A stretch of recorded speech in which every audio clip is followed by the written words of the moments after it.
April 12, 2010. Moved by Councillor Pietrangelo, seconded by Councillor Diodati. Any questions or comments? Having seen none, all those in favour? Motion is carried. Thank you.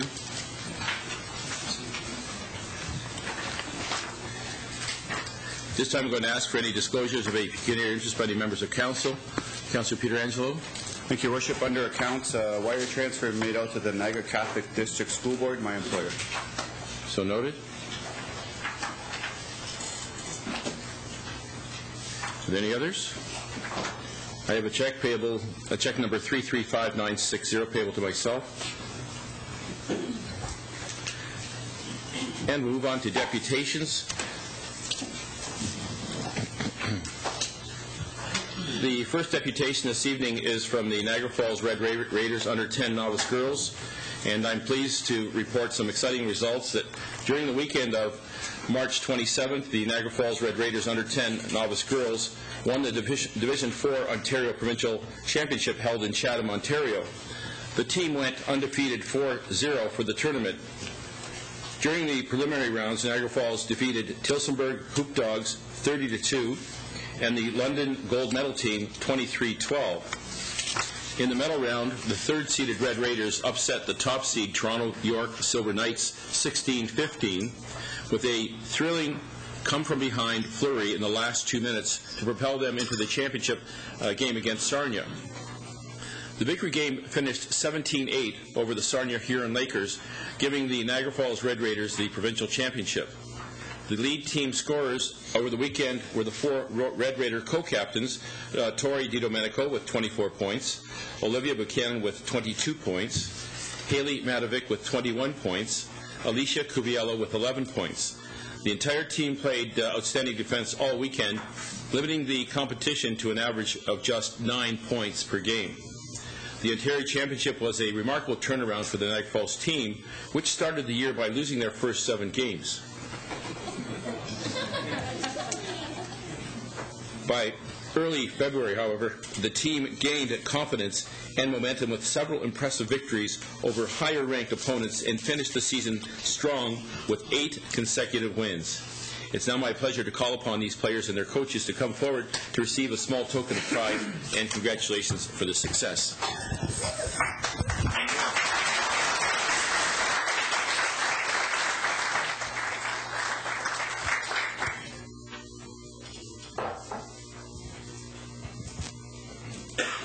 First recipient, first team player is Molly Bowman. Molly here. Okay.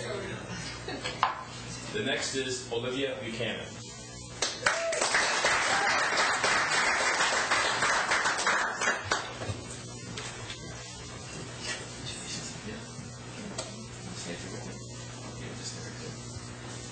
The next is Katie Coghill.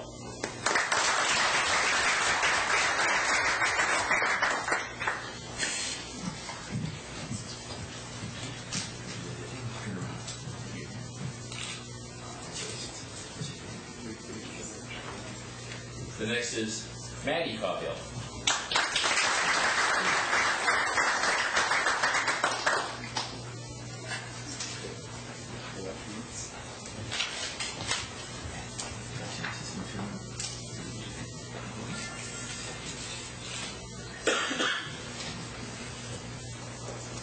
Next player is Alicia Cuviello.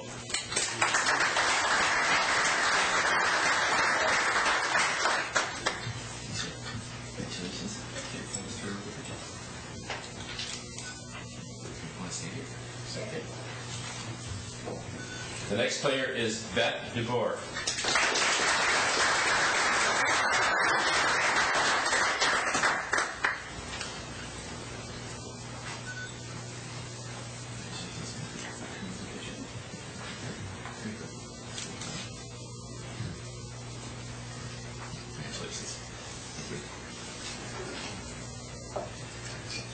The next player is Tori DiDomenico.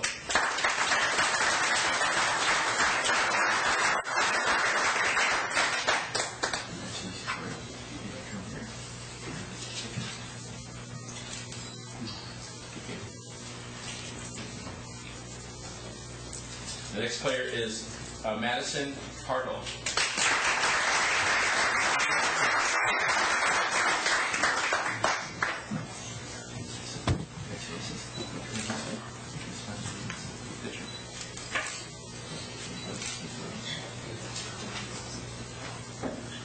The next player is Anika Johnson.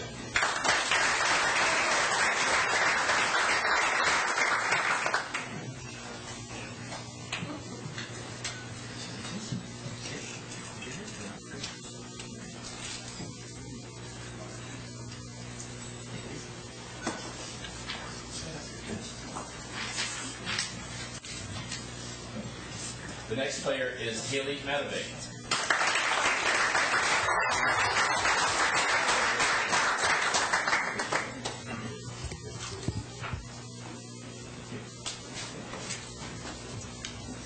The next player is Carrie Robinson.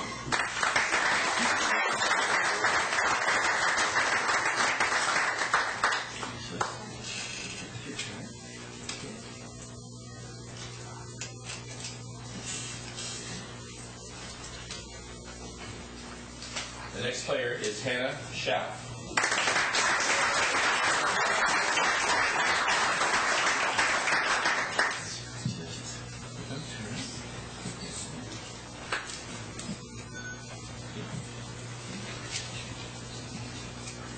Then we have the three coaches. I'd like to ask them to come forward, please.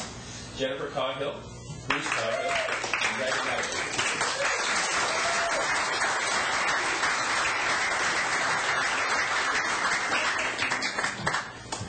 Congratulations. Well done. Here you go.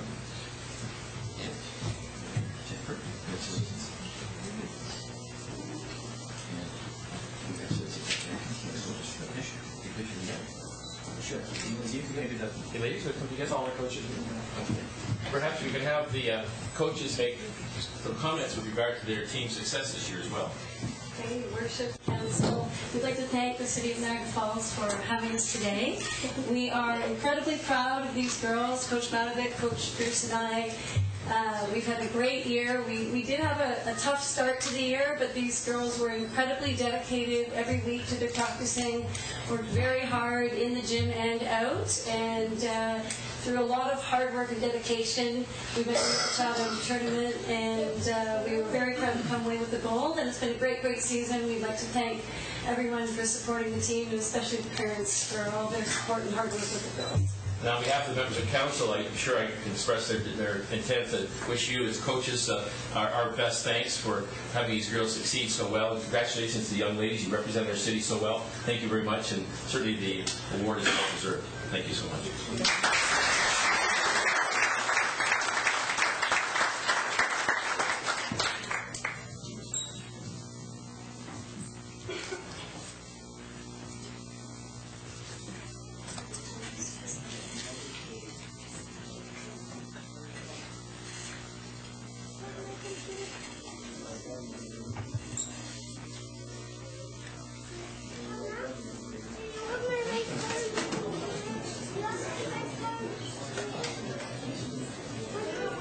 Next deputation, ladies and gentlemen, is the Niagara Falls Lions Club, and we have with us this evening from the Lions Club as members the president, Lions Club Park Chair Don Wallace, President Bill Bosrath, and the past president Jerry Boudreau. Could I have them come forward, please?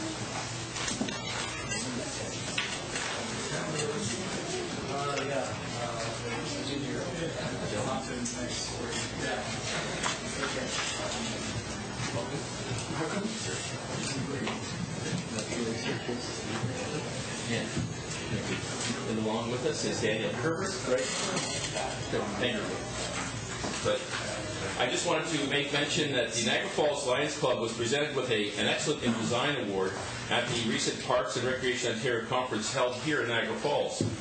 Jeff Clayton, landscape architect for the city, was instrumental in working with the Lions members to design a community park with several amenities, including an accessible play space, a splash pad, memorial pathway, and an amphitheater.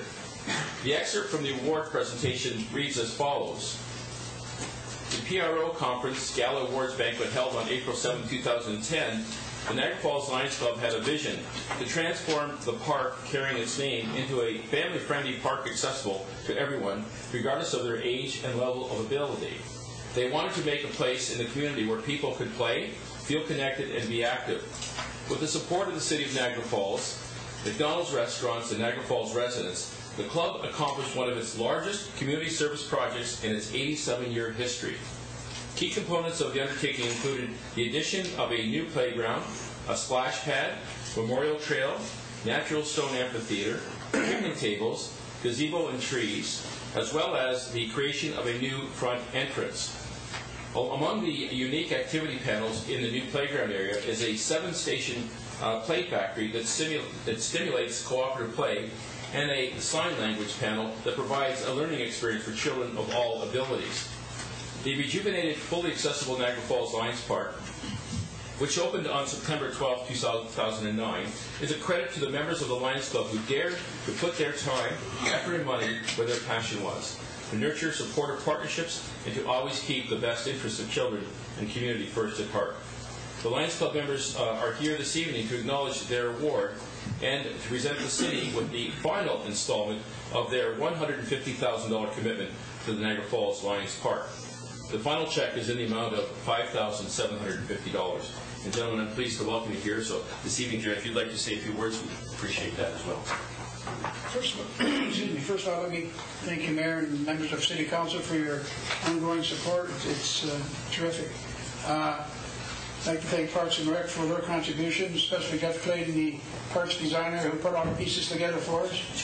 And he's the driving force. Anyone that's in the fundraising business knows how difficult it is. When we took on this project, phase 1, we committed to $150,000 over 15 years. A little scary. But our Lions worked hard. We had some corporate giving from Trinidad, Ontario, and McDonald's. And we would be able to pay that down to zero within 3 years. So never get discouraged. Just work hard. And thank you again. Thank you very much.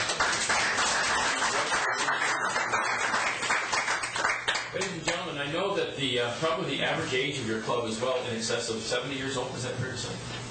I would say, except the 4 young guys. We're all there, almost. No. I wanted to just congratulate the club. They have truly done what they said they would do, certainly even in advance. And certainly in speaking on behalf of the residents of the area, it's a welcome addition to the park, a very much improved facility. There may be members of council who wish to make comments. Is there anybody from council who would like to make a comment? Okay, well, we do appreciate very much your commitment. Would you come forward, Mr. Clayton, please? We'll take a quick picture if we could. And you're going to present this check too. Yes. Okay, thank you. Why don't you join me up here if you would, Jack?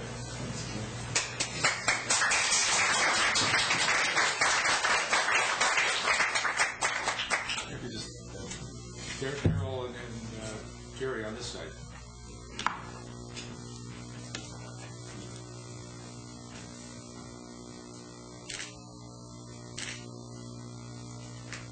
Looks great, thank you. We'll do your work.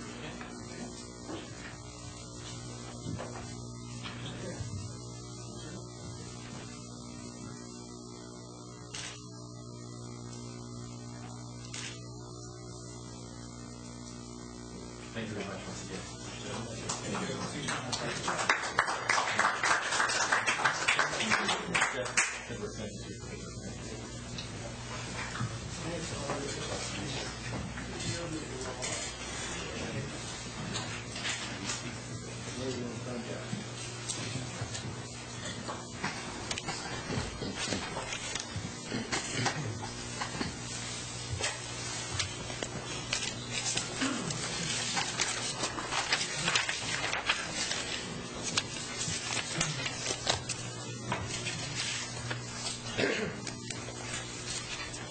Mr. Clerk, would you please introduce the next item on the agenda, please?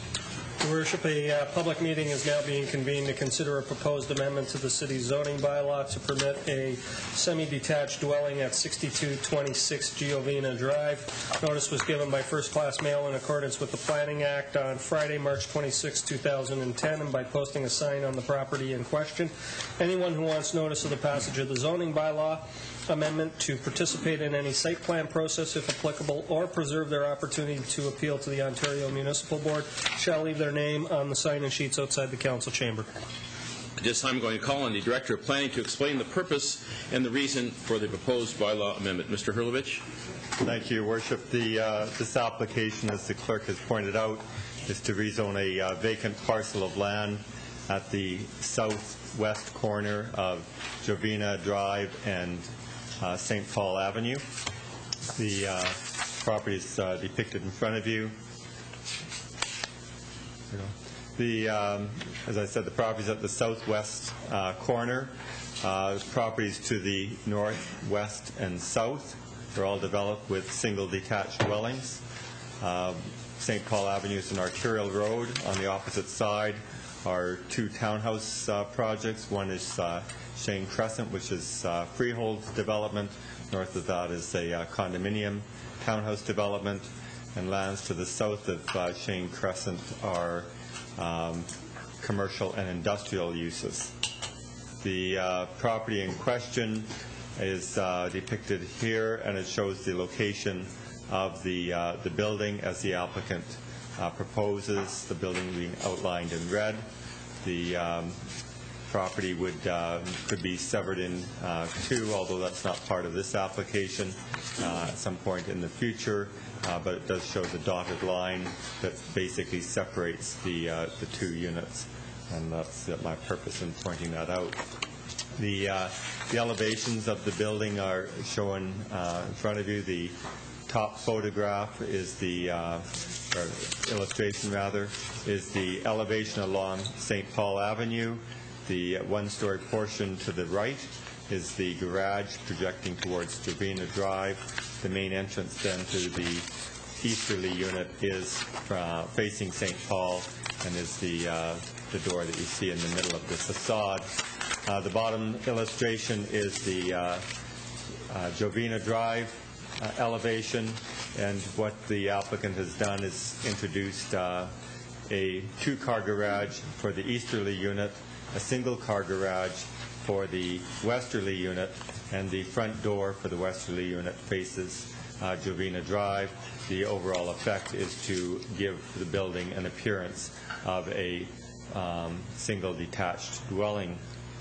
The application is, as we've outlined, to allow a semi-detached dwelling on the corner of this property. Currently the zoning is R1C, which permits only single detached dwellings. The applicant's submission, as I've just illustrated, was revised following an open house which was held with the neighborhood on February the 1st. The provincial policy statements do encourage different forms of residential intensification, and it encourages a mix of housing types. The two-unit dwelling is a form of residential intensification promoted by the province. The official plan for this area designates the lands as residential. It permits a variety of housing types. The low-density forms of housing include single detached, semi-detached, duplex, and triplex dwellings. That really comprises the majority of residential housing in the city. The official plan requires that new residential development be integrated to achieve compatibility and sensitivity with the surrounding development. The proposed semi-detached dwelling, in our opinion, complies with the official plan.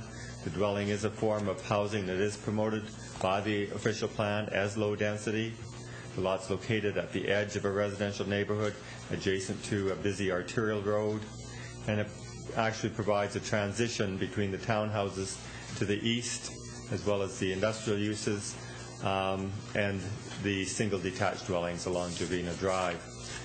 The revised design is more compatible with the neighborhood in terms of massing, setbacks, and appearance. You didn't see the earlier design, which basically had 4 large garage doors facing Jovina Drive and no appearance of a front entrance. As well, the design is consistent with the surrounding properties in terms of coverage, setbacks, and height. The dwelling is designed to look like a single detached dwelling. The municipal services and roads can support the additional dwelling unit. The zoning that's been requested is an R2 zone. It permits semi-detached dwellings. It actually also permits single-family dwellings. The proposed dwelling meets the R2 standards in terms of height, setbacks, lot coverage.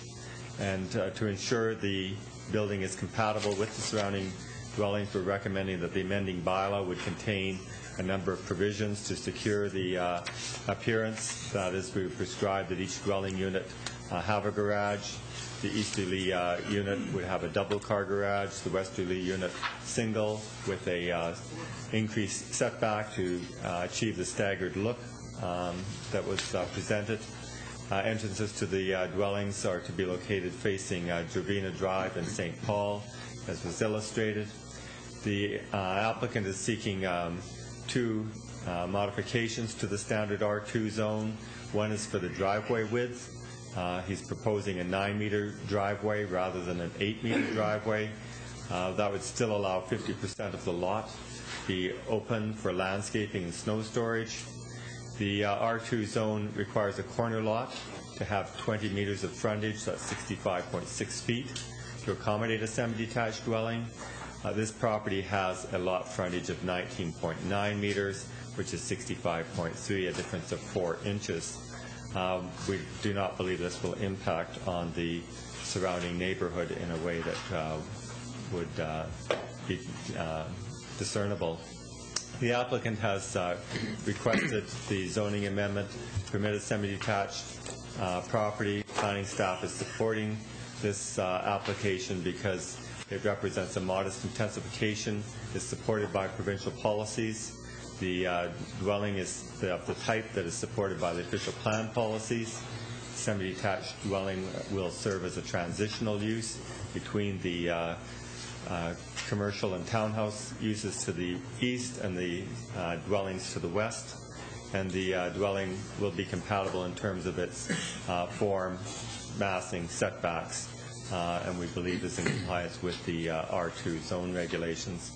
It is therefore our recommendation that Council approve the application to rezone the land to site-specific residential single-family and two-family R2 zone to permit the land to be used as a semi-detached dwelling subject to the regulations that I just reviewed in this report. Those are the highlights. Thank you very much, Mr. Hurwitz. And once again, members of the public are advised that failure to make an oral written submission at this public meeting will result in the Ontario Municipal Board dismissing any referral that it receives. Failure to sign the sign-in sheets will result in staff rejecting an appeal as per Section 34, subsection 19 of the Planning Act. At this time, Council will hear from anyone other than the applicant who wishes to speak to the proposed bylaw amendment. Is there anyone other than the applicant who wishes to speak? Please come forward.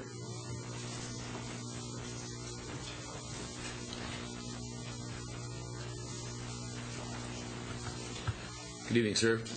Just be kind enough to give us your name and address, and just note that we have a 10-minute limit. Thank you. All right. Name is Antonio Morante, 6240 Giovina Drive. Thank you. I live at the home adjacent to the lot in question.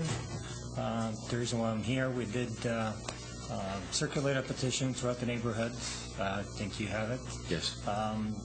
Pretty much everyone in the neighborhood was opposed to the zoning change of the lot. When I bought the home there years ago, I asked at the city planning department what the lot was zoned for, and they said it was single-family zoning, so they will allow a single-family home to be built there. If it would have been semi-detached, I would not have bought the home there for various reasons. And what I'd like to know is if we're all into try to put as many homes as we can in a piece of land. If we're trying to increase the amount of homes we build into a lot, then why is there a difference between a single-family home and a semi-detached dwelling? Why doesn't the city of Niagara Falls then just say, just go whatever you like? I have 4 lots in Niagara Falls. I can pretty much do the same thing. I mean, we, the neighbors, for many reasons, as we stated, we like the lot to stay as a single-family home, not as a semi-detached dwelling. It's really close to the corner. The driveway is going to be pretty wide. The lot, the tree in the boulevard is going to be cut. There's a few reasons, but that's pretty much all I have to say. Okay, thank you, Mr. Morante. I will ask the planner if he'd like to make a comment with respect to that. Mr. Hurwitz, I think you probably explained the position, but with regard to position, but he's asking, Mr. Maranti's asking about the city's decision on supporting this matter as to why they're doing it. You may explain the policy or provision of the province and the change. I don't know. I think I went through that part. I think with respect to the only point that I would say had to do with the that he did check with City Hall. He was told it was single family, and it is single family. That's the purpose of tonight's meeting, is to change that. He was notified. He's here to make his position known. Thank you. Is there anyone else other than the applicant who wishes to make comment? Please come forward. And Mr. Maranti, please note that we do have the petition that's been signed. It's been circulated to council. My name is Jerry Filomeni. I live at 63 Torieta Moreta Drive. When we buy the lot of Joe Moreta, it was just for single family units. I owned the lot for 10 years over there. My architect come to the city of Niagara Falls. He told me, can I build a nice bungalow? That's why I put a sign for sale. Now there is another lot, Westminster, empty lot. If you're going to change tonight, this bylaw, you can change even on Mount Carmel Drive, on Westminster. There is an empty lot at Westminster. So if you change it, this is zoning, you got to change the one too. Good evening. Thank you, sir. Is there any other speakers that would like to make a presentation other than the applicant? Once again, anyone other than the applicant who wishes to speak? Okay, at this time, then council will hear from the applicant or his representative who would like to come forward.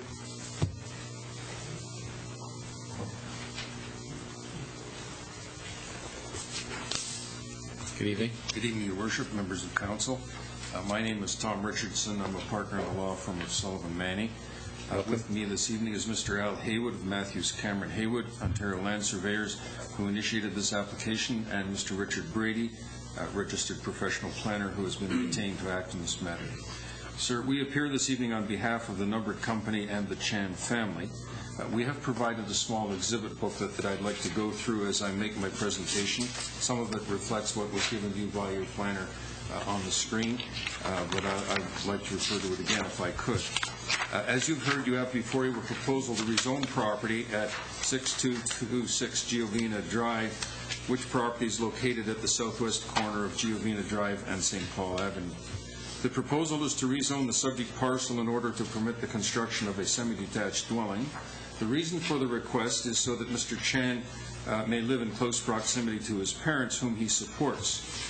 The intention is that Mr. Chan will reside in one unit of the semi-detached, while his parents would live in the second unit of the semi-detached. At tab 1 of our booklet, I've provided to you an aerial photograph which shows the location of the subject property. It also shows the relationship of the adjoining homes to the proposed semi-detached dwelling. The homes immediately to the west of the property, as well as the home immediately to the south, are all substantial single-family homes. The same is true of the homes on the north side of Giovanna Drive, immediately facing the subject property. As you heard from Mr. Hurlovich, across St. Paul Avenue to the east is a townhouse development shown in the upper right-hand corner of the aerial photograph. At tab number 2, we have provided some photographs of the area for those of you who may not have been by. The first photograph shows the lot itself taken from the middle of the intersection, and you can see the homes beyond on Giovina Drive. The following photographs, all of which are labeled, indicate the nature of the homes in the immediate vicinity of the subject property. At tab 3, I have included the survey sketch prepared by Mr. Haywood, which was shown earlier on the screen, showing the proposed location of the dwelling.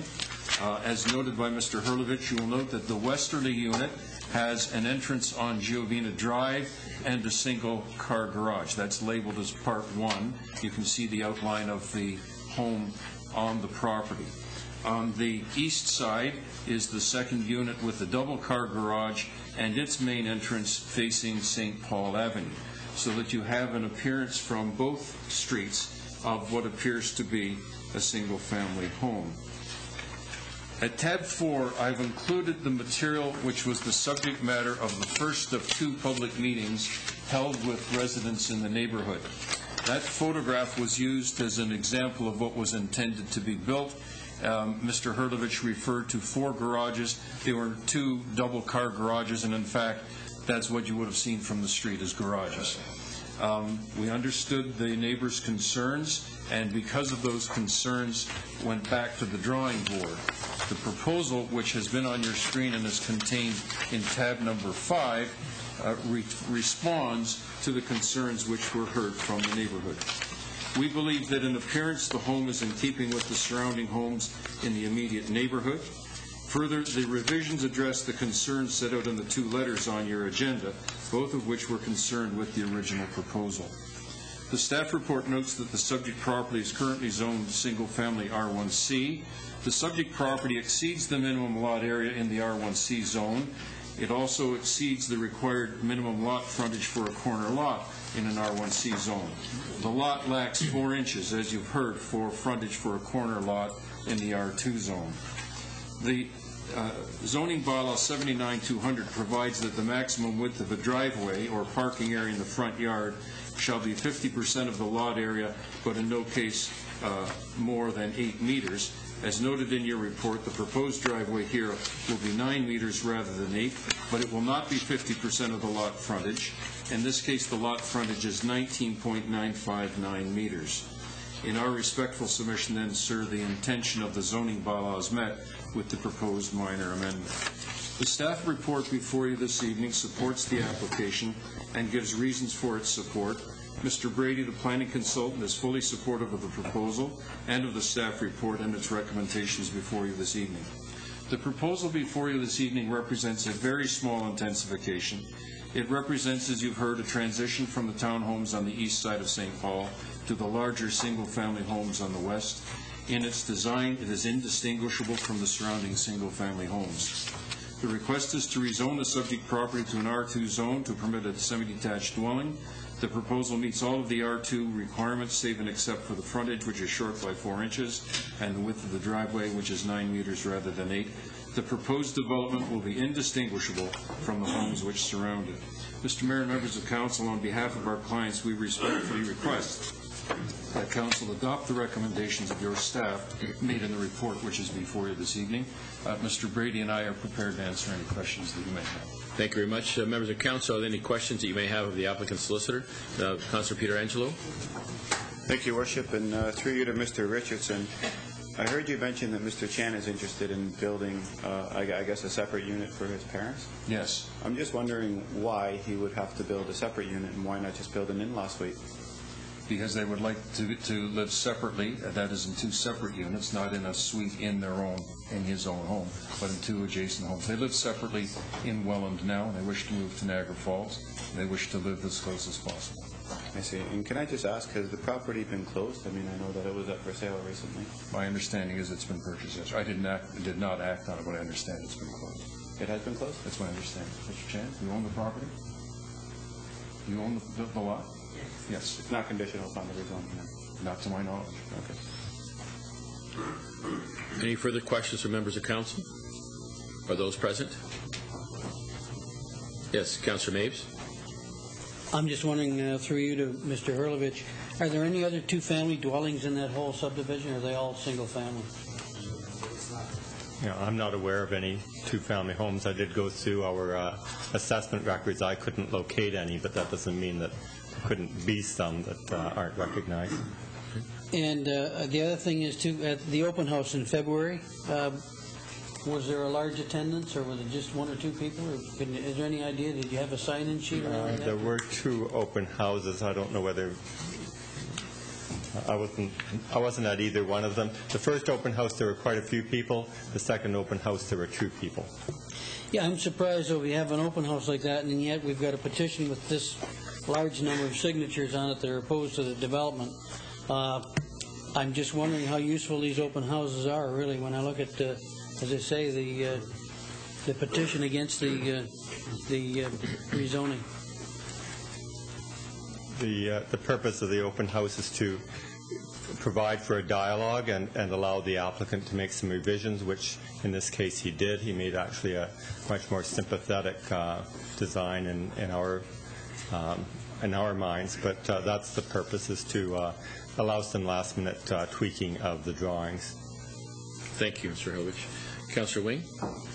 Yes, I was going to suggest, I think in this case the open house was extremely useful, because what I noticed was that the letters in our agenda package and the petition handed out tonight were both dated before the first open house, and learning now that there was only a couple of people in attendance at the second open house tells me that these concerns seem to have been addressed by the modifications made in the plan. It's a good observation. I noticed the same thing, so thank you. Any other members of council or those present wishing to ask any further questions of the applicant or his solicitor? Having seen none, then the public meeting with respect to the proposed zoning bylaw amendment is now concluded. In the pleasure of council. Councillor Thompson. Yeah, I appreciate the work that's been done to attempt to change the appearance and to fit in with it, but I have to accept the submission made by the individual who lives adjacent to their property, and with this overwhelming number of people who have expressed their opposition to it, I find it difficult, and the main one who's going to be affected is Mr. Moranti, and I have sympathy for him because he's going to be subjected this directly next door. So I would move that the application not be approved. A motion by Councillor Thompson to deny, seconded by Councillor Pietrangelo. Any comments? Councillor Iannone. Thank you, Mr. Mayor. My only problem with supporting Councillor Thompson's motion, and generally when you see overwhelming objection like this, that's your first thought to do. But with the staff report we have, to support Councillor Thompson's motion and suggesting they may go to the OMB, do we have a chance, like, are we going to pay our staff to go to the OMB to support their decision over council's decision? I don't want to see us waste any more money than we have to, and Mr. Moranti will end up having this house behind his house anyway. So maybe through you to Mr. Herlovich, how defensible is council turning the recommendation down, and how defendable is it at the OMB? Because I don't want them to leave and think just because council said no, it's no. Really, with a positive staff report, it's simply an OMB hearing, if I'm understanding that correctly. I'm not sure if Mr. Herlovich or Mr. Beeman wants to answer that question, and it's probably solicitor-client advice. Mr. Beeman? Well, estimating the odds of success of a hearing in public is probably a not conventional practice. I agree, Mr. Mayor. The one thing I can suggest to council is that petitions are very tricky things, and you don't know what was said in order to get those signatures. Certainly, they're given very little. They were given very little weight indeed at the OMB, and I've actually appeared in an OMB hearing where the opposing lawyer's wife had signed the petition in support of my position and against his, which I'm sure made for interesting conversation at dinner after the hearing. But so I would be cautious in. If the petition is the major thing driving council, then I would be cautious about making a decision entirely on the basis of that petition. Councillor Iannone? You know, I only ask that for the benefit of people asking. We've had solicitors stand here and say to us, you're going to turn this down with a positive staff recommendation, which means our staff is going to have to go to an OMB hearing and defend our position that is contrary to theirs, to the recommendation. So council will decide something contrary to what staff has told us to do, and at an OMB hearing, staff is going to have to, now we've had this told to us in this public domain many times, staff's now going to have to go to the OMB hearing and speak against their own recommendation to try to make councils defendable. I just don't want the residents who signed this petition or who are still unhappy with the changes that were made to think we're going to turn it down, and it doesn't mean that eventually that house is going to be there. So I didn't want you to leave thinking if we say no, no's no. The bottom line is it ends up at the Ontario Municipal Board, and we are debating, they're fighting their own argument. And I just think do we want to go that direction and spend that kind of money and have the residents spend that kind of money for, I didn't see any good planning reasons as to turn this down. I understand not wanting a semi-detached in high-end home area, particularly if they didn't think that would ever be a possibility. But what I saw on the screen was a house that looked to me to be about $400,000, $500,000 home, and hardly looks like the old semis of 25 years ago. So I just want to make sure if we're past something, we pass something we can defend, not something that we're going to lose on our own words. I have a speakers list. Councillor Wing, Councillor Thompson, Councillor Fisher, and our CEO wants to make a comment on Councillor Ioannoni's comments. Mr. Mayor, if I may, and I think to answer your question, Councillor, if this recommendation is approved by Council, we have a supportive application. If it went to the board, our planner would not be there on behalf of Council. If Council decided to defend it at the board, we'd have to seek outside planning assistance to help us at the board. So that would be the process. I'm assuming Mr. Hurlovic would be called by the neighbors, perhaps, as part of that. But we would have to go out and engage our own planning assistance if the proposal is supported. Okay. Councillor Wing? And that's what I was actually going to advise as well, was my recollection is that's exactly what would happen. You know, I have a very, very long history of supporting the neighbors who are already there when development applications come forward. And generally, it's me making the motion to turn something down that I think is inappropriate or not a good fit or not a very good idea planning-wise, or it's me voting against an application. But I went through this 2 or 3 times, and I just can't find the planning arguments there to vote against. I mean, I've learned in my time on council that you need to have good, sound planning reasons for saying, no, I don't agree with this. I don't think we should be approving this.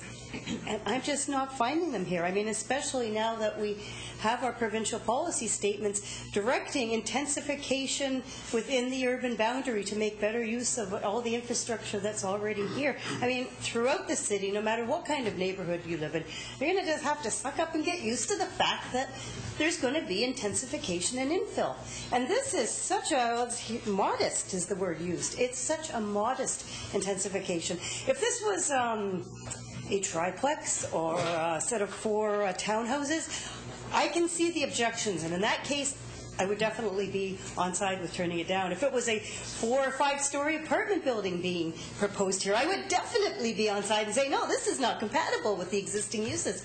But a semi-detached that has been very sympathetically redesigned as a result of the public meeting, I just can't find any arguments here to use against it.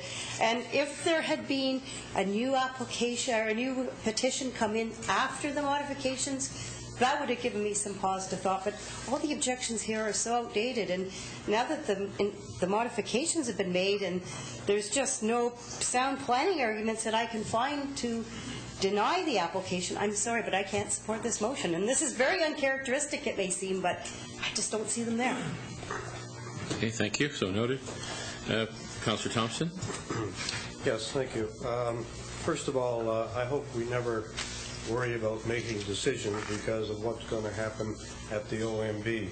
The Ontario Municipal Board is somebody who is going to have the opportunity to hear from those people who are in opposition and who have concerns about the application. That's what the whole system is about, and if we're concerned about having to hire a lawyer, certainly the neighborhood would be responsible for looking after their people in opposition to this. So I have no problem. I have a great deal of sympathy for the neighbor, and as you go up the street, certainly the opposition would have less impact, but immediately, and this is a beautiful subdivision. This is a subdivision that is single family, and when somebody goes and buys a lot and builds a house, They expect that to happen next door in this type of development. So I have no problem with my concern. And what happens at the OMB happens at the OMB. In fact, it's rather ironic that 3 people are in the room today that dealt with an application that I was a person who was there in support of a neighbor at an OMB hearing, and you should go down on Bridgewater Street and see the mess that's been created down there as a result of people going to the OMB. I tell you, it's a disaster. You've got a huge, great big house right out almost to the street. You got 10 or 15 feet backyard between 2 large houses, one on Main Street and one on the other, and this was all approved by the OMB. I think it was a disaster, but I'm in opposition to this, and I made the motion. It's seconded, and I'd like a recorded vote. Councillor Fisher? Thank you. I understand and I appreciate you want to share time with your family, but I have my family who live with me, and it works out very well. What you're trying to build here is a semi, and a semi could be here for 50 years. That means the residents could change. Maybe you would not be the people living in it, and who knows who the people are that would live in it. And the semi does not fit into what these people understood to be a single-family area. They bought under that understanding. I don't know who told them it was single-family, but that's what they understand, and that's what they purchased, and they bought and built beautiful big homes, and now we have, and I appreciate you're wanting to be together, but somewhere along the way, that semi will become exactly that, a semi-detached with different people residing, and that may not fit into the area that these people live in. So I'm going to have a problem with supporting it. Any other council members who wish to make comment? Okay, Mr. Clerk, would you repeat the motion, please? The motion is to deny the zoning bylaw amendment. Thank you. Council, you heard the motion. Councillor Diodati? So just to clarify, if you're in favor of the denial. Yes. Okay. Councillor Fisher? I'm in favor of the denial. Thank you. Councillor Iannoni? Opposed. Councillor Carrio? For. Councillor Maves? For. Councillor Pietrangelo? For. Councillor Thompson? For. Councillor Wing? Opposed. Mayor Selsey? For. The motion's approved. Denied. Okay. Thank you very much. Thank you. Mr. Clerk, would you introduce the next item on the agenda, please?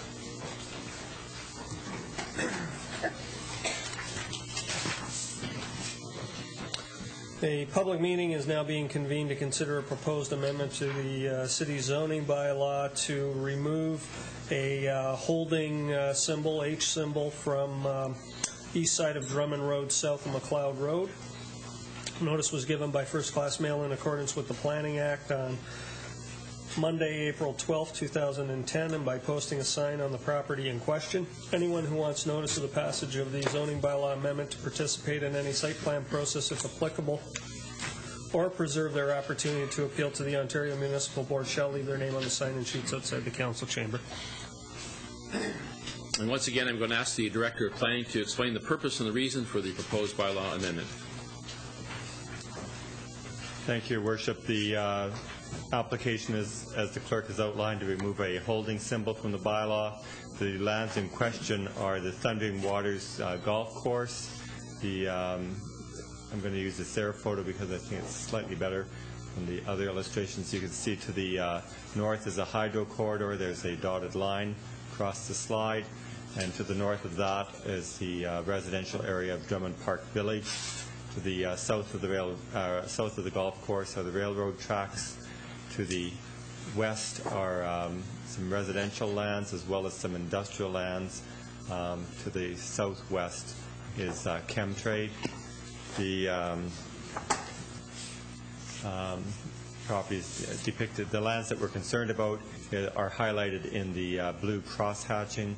So basically lands for residential use surrounding the various holes in the golf course. Oh, well, I don't know what happened there. You or me? This thing's a little bit. I'm just going to back up one. So the residential development that is proposed or is already approved for this area are single-family houses shown in yellow, townhouses shown in orange or red, and there's an apartment building as well proposed, which is a T-shaped building at the south part of the slide. The Council had previously approved the Official Plan Amendment 81 and Zoning Bylaw 2007-236 to permit the residential community to develop. There is a holding symbol which was introduced to prevent the developer from proceeding until he had done an assessment of the industrial operations in the vicinity with respect to noise and vibration.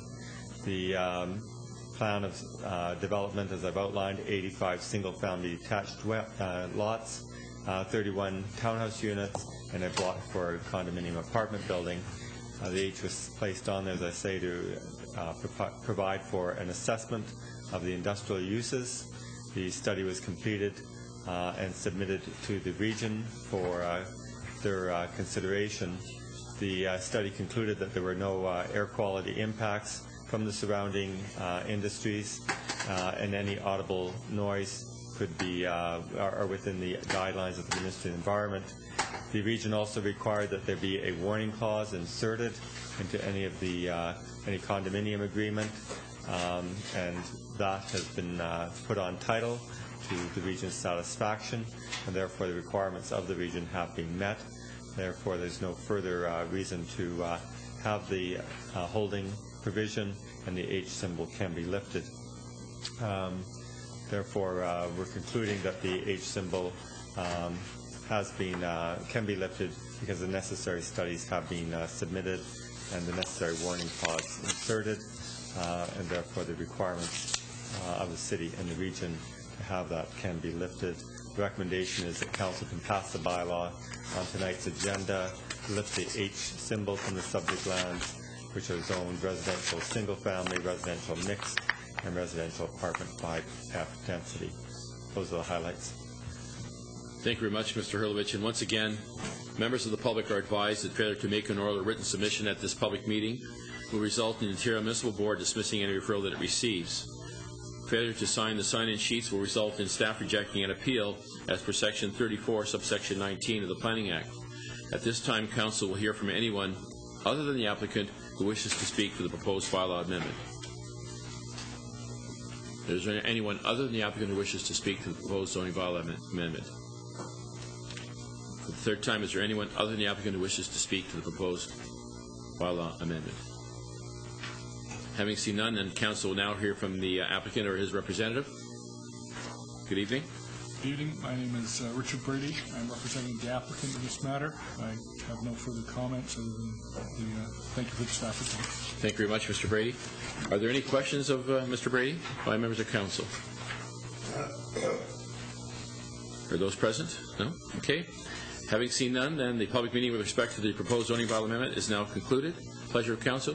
Moved by Councillor Peter Angelo, seconded by Councillor Diodati. Any further discussion or comment from members of Council? Having seen none, all those in favor? Motion is carried unanimously. Thank you very much. Thank you. Members of Council, I'd like your consent to move an item forward. The clerk has advised me that we have representatives who are here on the matter of the consent agenda, item number MW 2010-31, proposed downtown community gardens by the Agricultural Society of Upper Canada. Can I have a motion to approve and accelerate that, to move that up forward, please? Moved by Councillor Peter Angelo, seconded by Councillor Diodati. All those in favor? Motion is carried. Thank you. If we could refer to that for a moment, please. We have a request on the consent agenda before you. Pleasure of Council. Moved by Councillor Thompson, seconded by Councillor Iannone. Any further discussion or comments? Yes. Okay. Just a point RCO wishes to make. Mr. Mayor, I just wanted to point out in the report that one of the three gardens that the group wanted to look at was the railroad lands, and we had pulled that and deferred it because there were some environmental concerns that we had on that property. The way the report's structured now is that we would have to report back to you. Another way that we could approach it, if you wanted to leave it in staff's hands, that subject to receiving the clearance on environmental issues in that land, if we got that clearance, that we could go ahead and add that to the report as well, so we would not have to come back and report again to you. So it's whatever council's wishes on that. If you prefer us to report back, we could. If you wanted to include that in the motion subject to staff being satisfied, we would just go ahead and do that at such time. Sorry, Councillor? The consent of the mover is Councillor Picard-Angelo and Councillor Iannone? Okay, that's fine. So you have 3 recommendations before us, right? Okay, any further clarification that required? Having seen none, we'll call the vote. All those in favor? Motion is carried unanimously. Thank you very much. Thank you. You want to move the rest of the consent agenda? Moved by Councillor Iannone, seconded by Councillor Terrio. Any further discussions or comments? Having seen none, all those in favor? Motion is carried. Thank you. I'll go back to the regular schedule, if I may. I have some comments this evening. I'd like to begin by offering our condolences to the family of Mr. Tony Rasuti of our service center, and of course, as they mourn the loss of their father, Angelo Rasuti, and to the former fire chief, Peter Corfield, and the loss of his wife, Barbara. We are truly sorry for their losses and that they have suffered, and our thoughts and sympathies are with their families at this time. We were honored to be able to offer support as well to the Polish community of Niagara Falls on Thursday, April 15th, when we lowered our City Hall flags to half-mast in a ceremony outside City Hall in accordance with the day of mourning announced by our Prime Minister, Stephen Harper. I had the good fortune to meet the President's wife last year during her visit to Canada, in particular Niagara Falls, where she was amazed with her ride on the Maid of the Mist, and we share the sorrow of the Polish community in Niagara on this devastating loss of over 96 Polish officials. I'd like to continue by highlighting some positive community events as well. The annual Hannah House breakfast on April 16th was a wonderful success this year. Hundreds around the city came out to support this well-used facility in our community. I'd like to commend Hannah House staff and Director Cheryl Plett for the good work that they do to help those in need in Niagara Falls, and I congratulate them on a successful fundraiser again this year. Last week, we paid special attention to the many volunteers that are in our community. April, as you know, is Volunteer Appreciation Month, and I was pleased to attend a number of special events that honored the great people we have in Niagara Falls who give their time and talents, and I look forward to joining our many volunteers at the Coronation Centre on Wednesday as they celebrate their outstanding volunteers. We are certainly fortunate to have an excellent volunteer base, and without the dedication and commitment of so many volunteers, we would not be able to enjoy the many great events and activities that we've come to enjoy in our city. And thanks to all of our city volunteers. We also celebrated Green Week throughout our community last week. This event was started by our own Mayor's Youth Advisory Committee and has expanded to include our Park and the City Committee, local businesses, residents, and schools. This year, we are proud to plant a number of trees along our Olympic Trail beside City Hall, as well as at each of the 5 high schools. Congratulations to the student staff and the committee and all those who have participated in helping to make our community green. As we look ahead in the coming weeks, on Wednesday, April 28th, we will observe National Day of Mourning. Our flag will be at half-mast for the day, and a dedication service where we will remember those who have lost their lives while on the job will be conducted on the front steps of City Hall at 4:30 p.m. I'd like to remind the members of Council and the community to attend our Community Clean Sweep event happening on Saturday, May 8th at 9 a.m. Residents and groups are invited to meet at Mick and Angel's on Lundy's Lane, and will disperse and clean up various areas of the city from there. All are invited back for prizes and local entertainment, and I encourage everyone to get involved and to pitch in to keep our city clean. As well, we have our annual Niagara Week at Queen's Park coming up, and fellow mayors and members of Regional Council will be at Queen's Park to discuss the issues that are important to our community. And I should just make note as well, you have a circular in front of you, just noting for all the benefits, I'm going to read this, of the residents and the people in Niagara Falls who are using the facilities that we know as the Niagara Falls Memorial Arena. There will be a free public skate. It's going to be the last public skate in Niagara Falls Memorial Arena on Monday, May 3rd, 2010, from 6 to 8:30 p.m. We're asked to bring canned goods for Project Share, which will be accepted at the door, and it's going to be free of charge for all those interested. Once again, Monday, May 3rd, 6 to 8:30 p.m., Niagara Falls Memorial Arena. In addition, at the Stamford Memorial Arena, this is also a free skate. Come to the last public skate at the Stamford Memorial Arena before moving to the Gale Centre on Saturday, May 8th, 2010, from 1 p.m. to 3:30. and again, it's free of charge. So all are invited, and once again, if you'd like to bring some canned goods for Project Share, they will be accepted at the door. Thank you those are my comments for this evening.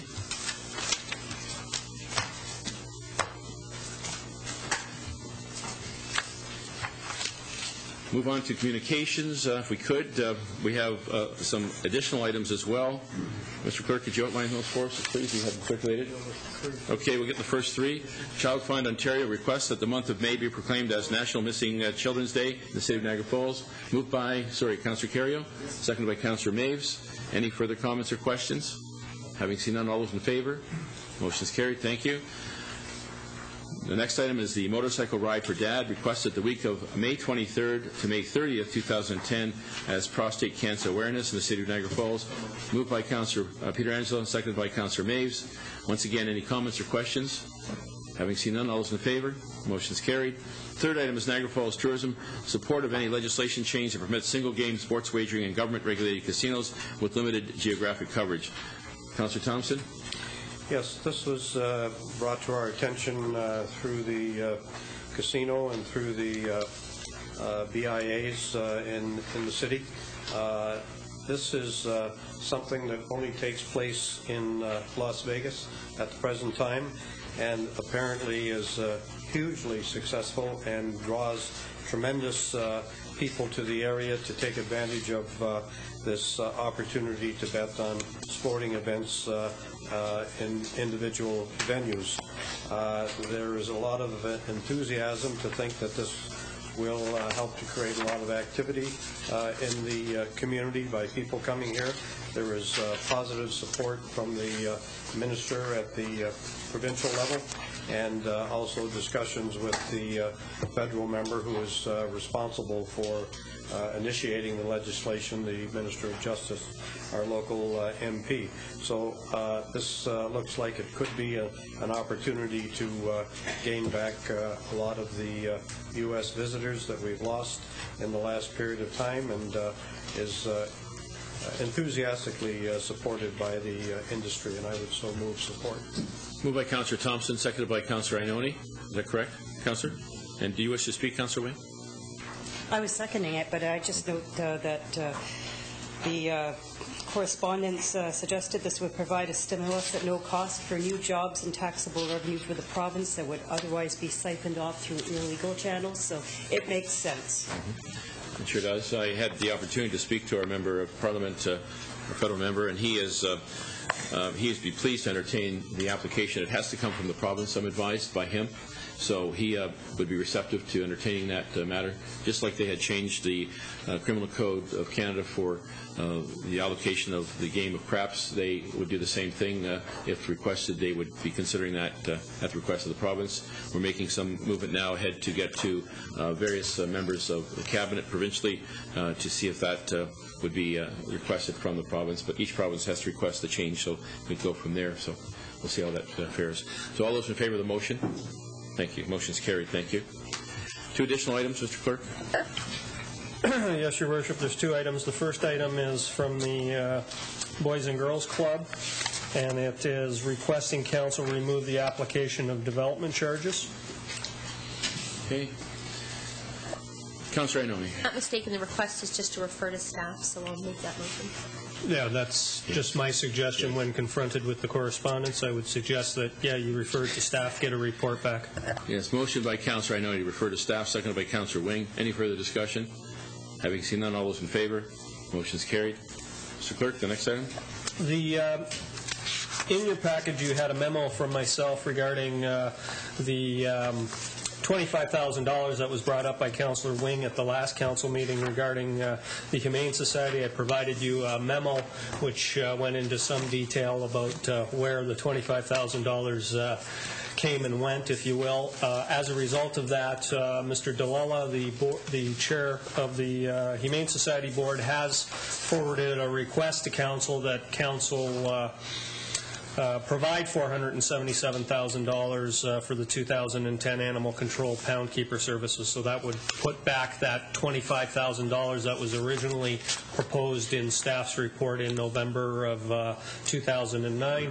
When council approved their budget, they approved the $452,000, which had been the status quo for the last since 2006. Councillor Wing. I will move the request. There's some very striking arguments in the April 25th letter from Mr. Delala. So I'll move the request that $477,542 be budgeted for or be provided for animal control pound keeper services in 2010. And I know one of my colleagues asked that the motion include direction that the money be taken from reserves. Moved by Councillor Wing, and seconded by Councillor Ioannoni. Are you asking that that be included in the motion, that money come from reserves? Okay. Okay, any further discussion? Councillor Pietrangelo. Your Worship, these are the same reserves that when we were debating the donations to the GNGH Foundation were way too low. These are the same reserves? Mm-hmm. Okay. Okay. Councillor Thompson. Well, just further to that, the reserves that we're talking about are from the sale of the property on McLeod Road. Well, we should really qualify that. We did use the interest portion, Council, the interest portion on the money that we have in reserve. So we want to qualify. Is that what you mean? The mover? I know when I stood up last meeting, I was suggesting that the money come from the same place that the $50,000 that was put in for the foundation came from. So. Okay, maybe we should ask for clarification. Mr. Harrison, we're talking about the interest on that $6 to $7 million. Yes, the money that was to be funded to the Niagara Hospital Foundation. Yes. That's where it comes from the interest that's been earned on the lands that were sold. And is there sufficient funds in the interest portion of that? There is, at the present time. Okay, thank you. So, Council, yes, Councillor Carrier. Thank you, Your Worship. I can certainly support the motion. I was one of the ones that requested that it come out of reserves. I don't really care what reserves, but just so that it doesn't increase the tax levy. So I will support it if it is stated that it is going to come from some reserve account and not increase the taxes. Okay. Glad we clarified that. Okay, any further questions by members of Council? All those in favor? Motion is carried unanimously. Thank you very much. Okay.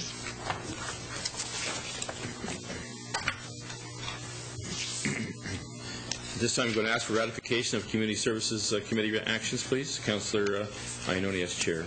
The following items are to be ratified from tonight's meeting of the Community Services Committee. The minutes of April 12, 2010 meeting be approved. Under reports, MW 21024, the Weeping Tile Removal Assistance Program, that the committee authorized staff to proceed with the Weeping Tile Removal Assistance Program as set out in this report, and that the committee recommend council receive the report and approve the Weeping Tile Removal bylaw listed later on the agenda. Under FS 21006, Fire Communications Equipment, that Council approved the expenditure of up to $73,453.39 for the installation of remote dispatch equipment at Fire Station 6 on Shizler Road as part of the new land mobile radio communication systems for Niagara Falls Fire Service. Under 21007, Rescue Truck Purchase, that Council approved the purchase of a rescue truck from Asphodel Fire Trucks Limited at the cost of $182,423.37 plus applicable taxes.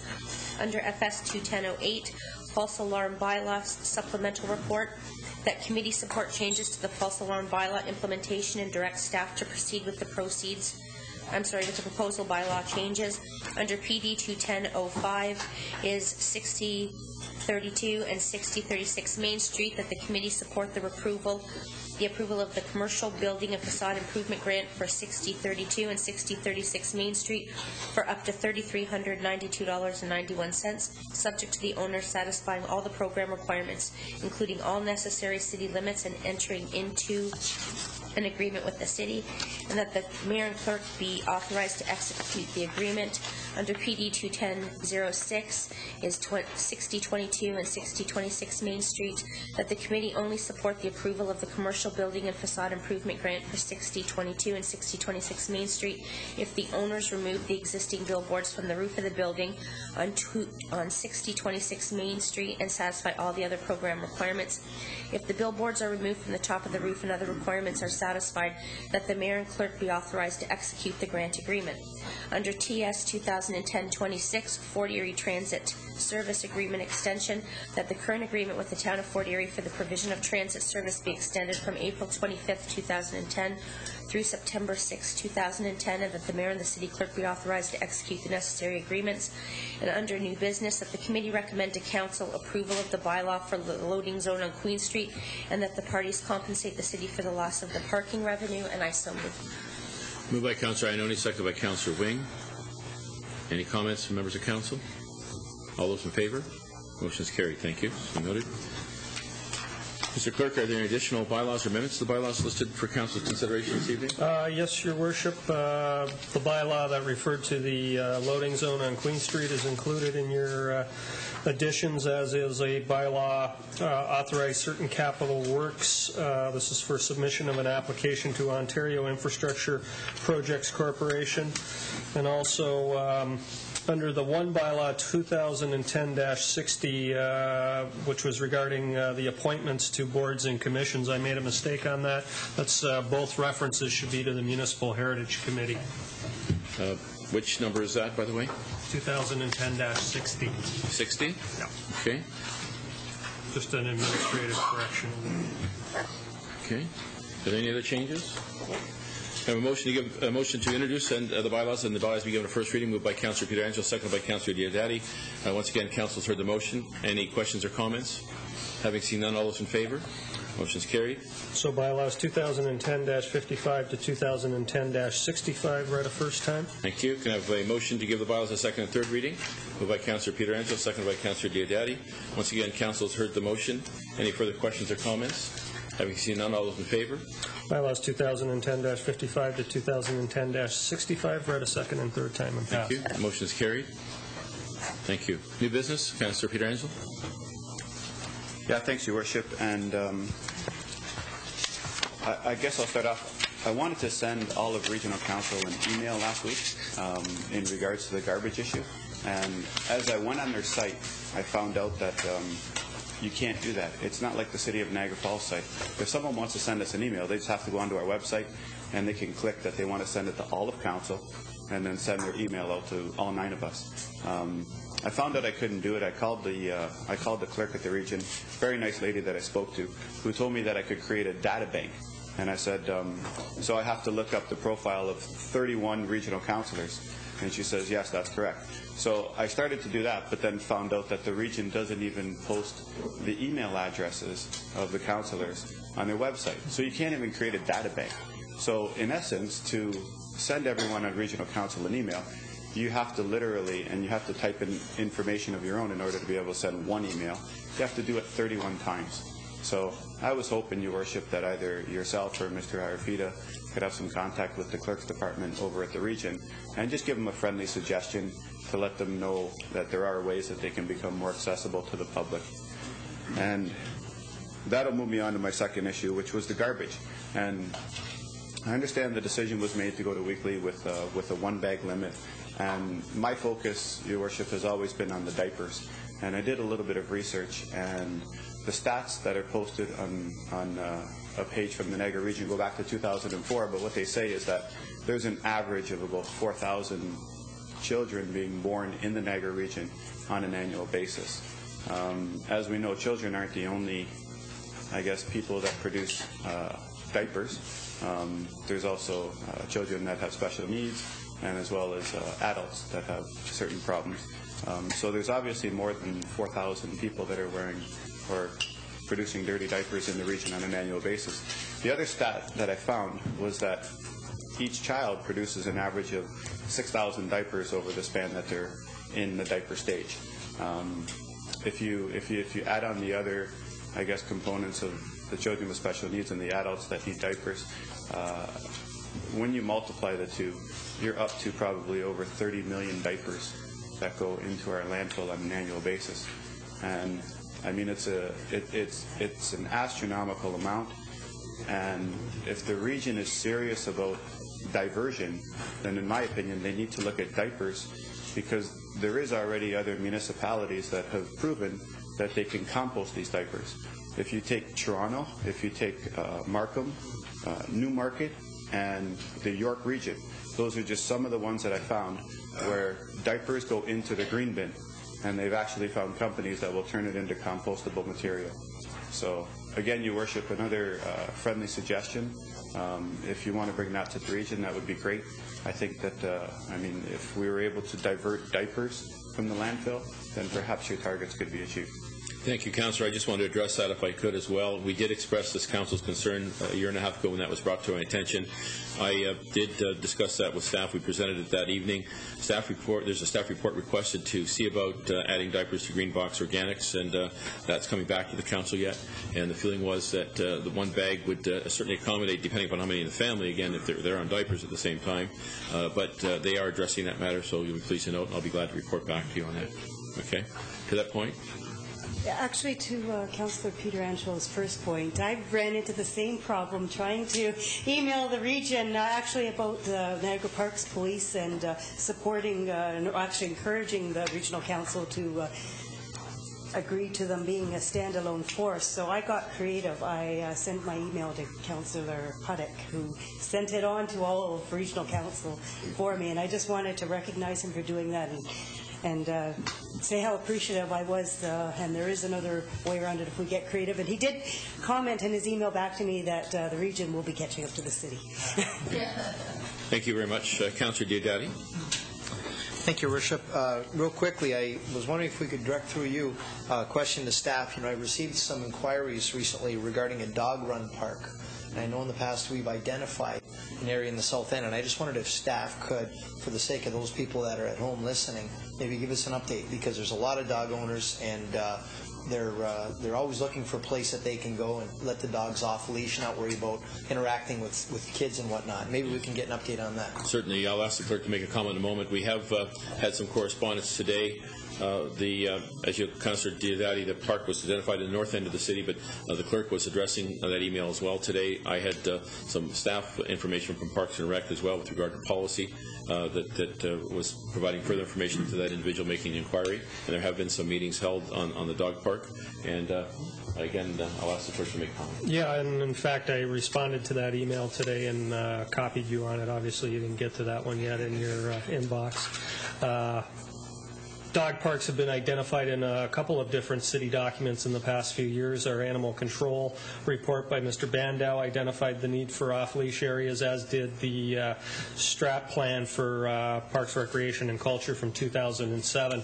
At one point in time, the Patrick Cummings Park was identified as a possible location, but staff, I believe, is of the belief that the proposed Mewburn Park at the north end of the city would be the ideal location. I forwarded that on to the person who sent the email to all of council with an attachment which was a set of notes from a meeting that took place late summer with the mayor, some staff, and some proponents of a dog park. Like anything, it'll be a budgetary decision in the future for council to make a decision on, but it hasn't disappeared off of staff's radar, and we would like to come back, obviously, and recommend a location for such a park. Councillor Diodati. Oh, that's great. And maybe, so are we going to be expecting a report in the near future, or is it just kind of, where is it at right now? Our CEO might be able to answer that. Mr. Tuck? We can have staff report back. As the clerk has indicated, we don't have it in the budget forecast for this year, so it would be a budget item. But we can have the park staff work on a report probably in the next couple of months. We'll have it come back before you to identify a location and what the steps are to proceed. Okay, Councillor. Anything further? Councillor Iannone. Thank you, Mr. Mayor. After the last council meeting, the Review did an article in regards to council's expenditures and salaries, and in the article it highlighted your raise. And I know that that's not what you called it the next day in the paper, but the reality was you had an increase in salary, whereas the rest of councillors didn't. And the Review called and asked, had I compared last year's council expense and salary to this year's council expense and salary, and I did not. I'd only called in questions my own, because I wouldn't generally question somebody else's. And my understanding, according to the newspaper article and staff members we have here that were quoted along with yourself, the newspaper highlighted that your increased compensation was due to vacation pay. And I just wanted to highlight something to council. I'd like to remind you that, and Bart wasn't here, but in 2004, when there was such a turnover on council, those that had lost the election at the time, we've been long-serving members of council, had attempted to apply for unemployment insurance. And at the time had found out that they were not eligible for unemployment insurance. And when we know that, because we then had a consultant come in and explain to council our jobs, our rules, exactly what we are. And subsequent to that, Mr. McDonald had explained to us that members of council are not determined to be employees of the City of Niagara Falls. Now, when I read the newspaper article in regards to your vacation pay, it highlighted that full-time employees of the City of Niagara Falls are entitled to vacation pay.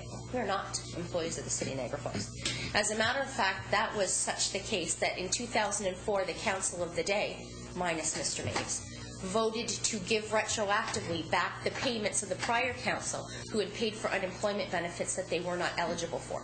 We did this in a session that, if I'm not mistaken, it was Mr. Cuff. But we did this in an entire session. So I was very aware we weren't employees. So since then to now, from Corey asking and the review asking to Councillor Wing and myself contacting staff, this is what we found, that under the Unemployment Standards Act, there is a section counted, is my job covered? And the Unemployment Standards Act says your job will not be covered by the Employment Standard Act if you hold political, judicial, or religious office. So we are not qualified for vacation pay. So I then asked the question, have you been getting vacation pay for 7 years? And the answer from Mr. Harrison was no, you'd only been collecting vacation pay for the last 3 years. Which kind of confused me, because you've been here almost 7, and we froze staff wages, and we made a motion moved by Councillor Peter Angelo and myself that all council be paid exactly the same. So to you, Mr. Mayor, I'd like you to explain to me how it is that, according to staff, you are now receiving a payment that you're not entitled to, that the rest of council doesn't get, under the comment in the paper that we are employees of the City of Niagara Falls, when under the Employment Standards Act, we are not. Well, I'll certainly be glad to qualify that for you. I didn't get 3 years vacation pay in a row. I was paid for 2005, being vacation for 2004 unused, 2008 for 2007, and 2009 for 2008. When I accepted the position of the office of mayor, I certainly accepted all that came with it. I have never asked for the policy to be changed, or for anything to be changed, for that matter, for the benefit of myself or my family. And at any time over the course of my terms in office, I have followed the rules that were laid out to me, that were explained to me, and I defer this matter now to the CAO for further explanation, because I asked him for further information. So, Mr. CAO, would you be kind enough to explain, please? Thank you, Mr. Mayor, and I probably will need a little help from my friends in the back row here, too. But since this became an issue in the paper, we went back and did some investigation. And I would agree with the councillor in that we would view that the council and the mayor are not employees under the Employment Standards Act. So we would agree with you on that. Because, first of all, you don't have EI deducted, and you're not able to collect EI. And then there's also a specific exemption under the Employment Standards Act that deals with political elected officials. But what we were able to determine is that there's been a long-standing practice, and the best we could determine was somewhere back into the 1990s, where the administration at that time had determined that the office of the mayor would be viewed like non-union employees for vacation purposes. So to our best recollection is that there was a vacation allotment through those years that the mayor would be entitled to. So the mayor could take vacation. There were vacation adjustments that were given if there was increases in pay. And that practice has continued. The difference... Excuse me. That's the term when I was here, and I never recall any discussion or anything about vacation pay. Well, Councillor, if you'd let him explain, he's gone back and checked the records. And I'm sorry, Councillor, I didn't indicate vacation pay. It was vacation entitlement, where there would be vacation time allotted for a mayor that wanted to have vacation time, and that time was recorded as vacation. What we were able to determine is that through that time there was vacation adjustments which would be reflective of either an increase in vacation entitlement, or if there was an increase in pay, there would have been perhaps a small adjustment on the difference that was paid out in vacation pay versus the amount of vacation pay that was received. So I guess the thing that, and maybe the staff can help add some more to this, but this is something that's new to us. We were sort of putting this together the last week or so ourselves. But the only thing I could suggest is that perhaps this is something that needs further exploration. Perhaps it's something that I know Councillor Carriot had made a motion a month or so ago that we should report back sometime before the next election on sort of a remuneration for the next council. And perhaps these are items I think that really need to be more fully clarified, because these have been administrative practices that have gone on for some time, and we really think they need to be clarified and documented as we go forward into the next term. So I don't know if there's any other questions that come out of that, Mr. Mayor, but myself or the staff would be happy to answer them. No, thank you. I'm seriously confused here now, because we're governed, we govern. We're the governing body. I'm a little confused to understand that staff determined that the practice for vacation pay, you can call it vacation pay, vacation adjustments, vacation entitlement, anything you want, but it's still a pay over and above what the rest of council gets. I don't care what your salary is. I don't care that you believe you earn it. I don't care about any of those things. We made a motion in this council chamber, and it was quite the debate and quite the newspaper article, that said no member of this council is entitled to anything other than the council member beside them. So I would understand that to be that if this council is not entitled to vacation pay under the Employment Standards Act, sir, you are not either. So entitlement and should you have it are two different things. Has that motion of council been rescinded? Because if it hasn't, that's your motion on the books. Well, first of all, did you hear my explanation? I didn't ask you to explain it. Well, I asked Mr. Sia, would you qualify that again, please? No. You're going to have him explain something to me that I understand. I'm asking you, how does a staff determination without a motion of council override a voted on and passed motion of council that your office and our office receives the same exact pay? We don't get any more for any committees or anything else. You don't get any more for any committees or anything else. That was the motion that was passed at this council chamber. So I guess what I'm saying is, what staff determined that not following that motion was okay? And did you not know you were getting vacation pay and that the rest of us weren't? And not only that, you're not entitled to it. Excuse me. Mr. Sia? You didn't ask him. Excuse me, I did. But I'm asking you. I'll answer that. Mr. Sia? If I could try to clarify. When we went back to look at this back to as far back as we could determine, at some point in time there would have been either a motion or a determination made at that time to provide the vacation pay. We have not been able to find that.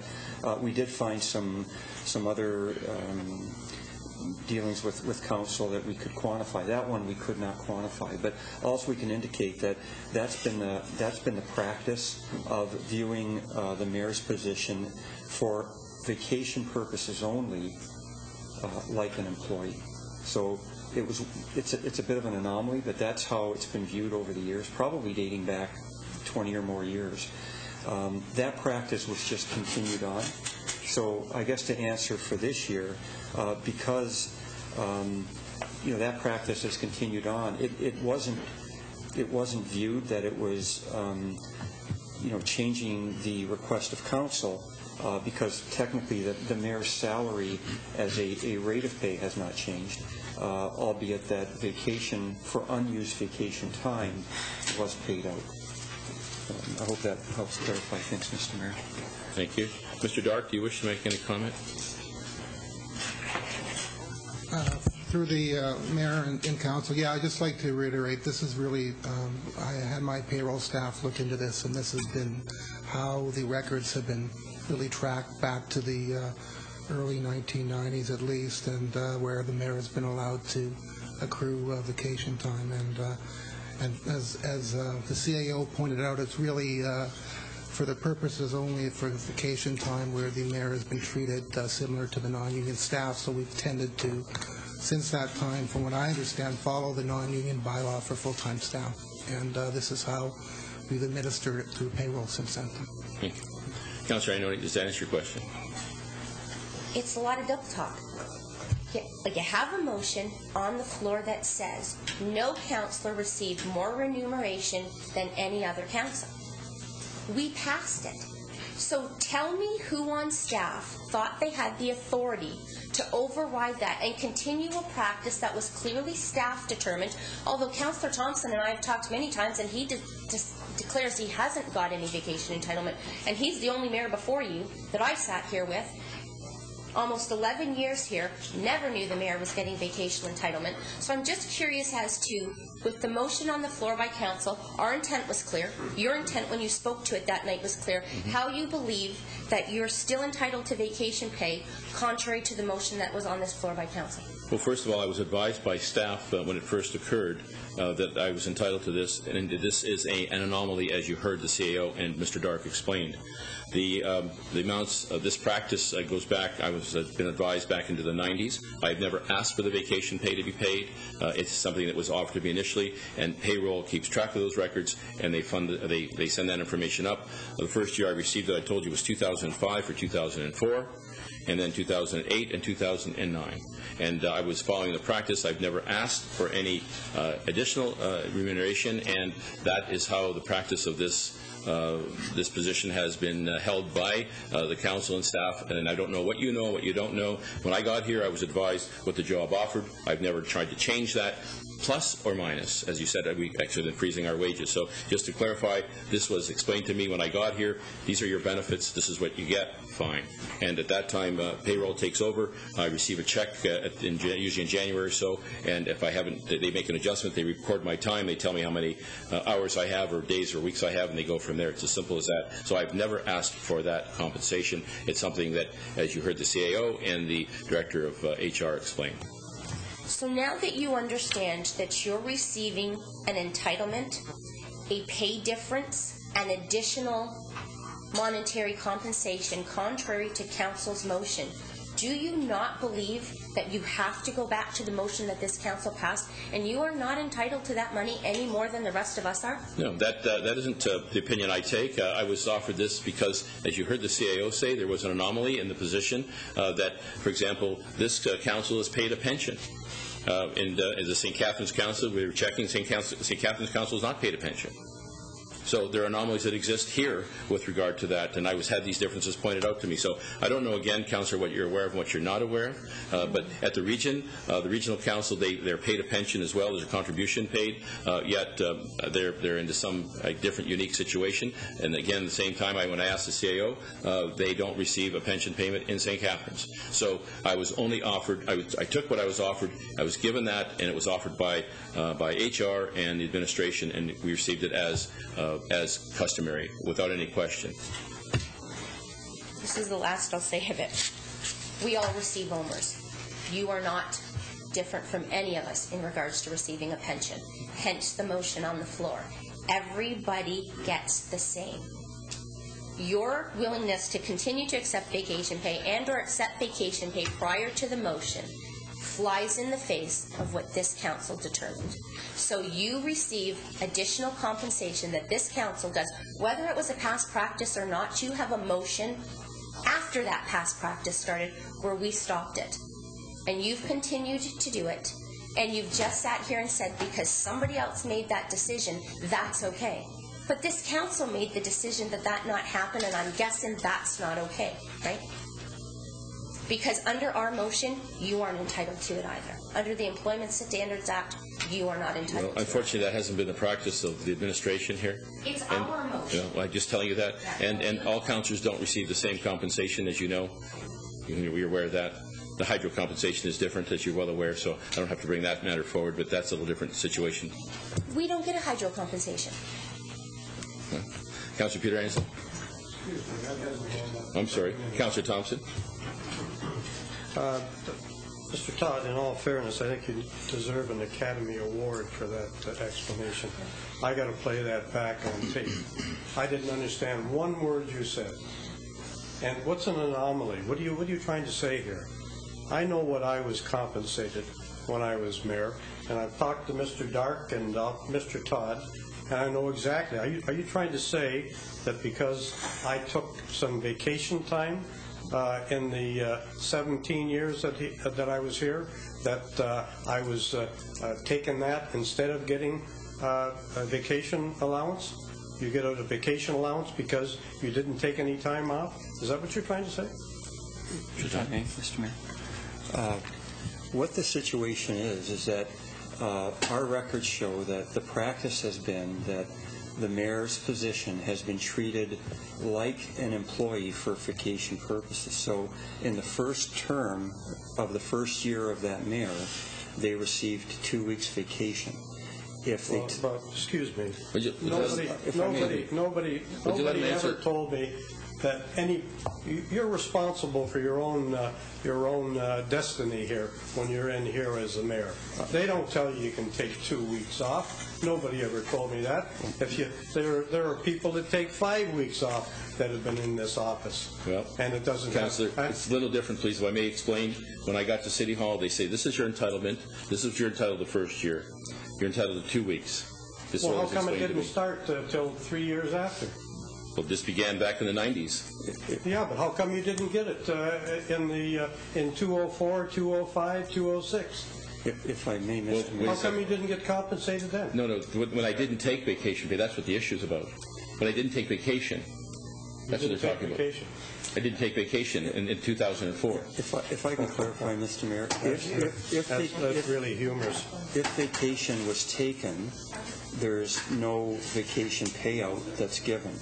So in years where vacation is utilized. Nobody ever kept track of when I was taking vacation or wasn't taking vacation.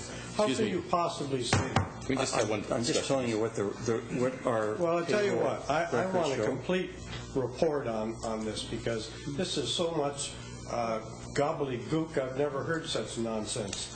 You're trying to justify something by going back and point. You have no proof of what was happening. You have no idea how much time I took. Excuse me, Councillor. I did ask for the benefit of Mr. Todd. He wasn't here, exactly. So I asked him to conduct a study. Neither were most of the other ones. But I asked him to conduct a study. Huh? Please let him speak. Now, I asked him to conduct a study, and he did that, and he's reporting to you what he found. Yeah. So I don't understand what he said. What did he say? It makes no sense whatsoever. If I may, Mr. Mayor. You better get back to us with a report because I'm not going to accept any of it. We'll ask for a full report. That's fine. Please let him speak. Personally, I don't care about the remuneration whatsoever. But when you start suggesting that it goes back to the 90s, you're wrong. Well, Mr. Mayor, all I can say is we'll provide our payroll documentation that we have. And the reason why there may not have been payments given is because vacation would have been utilized or it may have been recorded that way. I can't believe it. What is this? Councillor. I hope nobody's watching this on TV. Okay. This is nonsense. Okay, Councillor, I'd like Mr. Dark to explain further because he has had the benefit of a little more tenure, and I know that his records... Mr. Dark hasn't been here either. But he will explain what he has. You're all in the dark. Excuse me. Gee. Mr. C, how would you like Mr. Why don't you just bring in a report? Yeah, we'll do that. Mr. Mayor, we'd be happy to give the information that we've got. As I've indicated, we've gone back and looked at this. The councillor's right. Myself, the HR director, the treasurer were not here through this period of time. Our understanding that we were just following past practice. As the mayor's indicated, there were payments made in previous years. Payroll has just followed that process. We'd be quite happy to report back on this, Mr. Mayor. But what we'd like to do, we'll have a motion forward. So we have a motion on the floor. We'd like to report back on the entire compensation picture, though, if we could, and perhaps we could get it all cleared up. Through the mayor, Mr. Tuck. In St. Catharines, did you ever have any discussions with the mayor there and say, okay, your first year you have 2 weeks vacation? Our vacation in St. Catharines for the mayor was not dealt with in this manner, no. And it wasn't dealt with here either.